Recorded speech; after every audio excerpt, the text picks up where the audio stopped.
जुन्या वादातून सौरभ महादेव पवार या तरुणाचा दोघांनी चाकूने वार करत निर्घृण खून केला। खुनानंतर पळून जाणाऱ्या एका संशयितास पोलिसांनी ताब्यात घेतले। सदर खुनाची घटना ही सायंकाळी 7 वाजण्याच्या सुमारास घडली। मृत सौरभ हा पोलीस रेकॉर्डवरील गुन्हेगार असून संशयित शाहिद मुल्ला आयन भिस्ती हे देखील रेकॉर्डवरील गुन्हेगार आहेत। काही दिवसापूर्वी सौरभ आणि संशयित यांच्यात वाद होऊन हाणामारी झाली होती। काल सायंकाळी 7:15च्या सुमारास मृत सौरभ आणि त्यांचा मित्र ओंकार पात्रवट दुचाकीवरून महापालिकेच्या गाळ्याजवळ आले तेव्हा संशयित दोघे जण दुचाकीजवळ आले।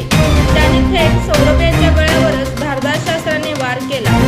अचानक झालेल्या हल्ल्यानंतर सौरभ सावध होऊन दुचाकी टाकून पळाला। एका गाळ्यासमोर त्याला गाठून परत हल्लेखोरांनी धारदार शस्त्राने सौरभवर वार केले।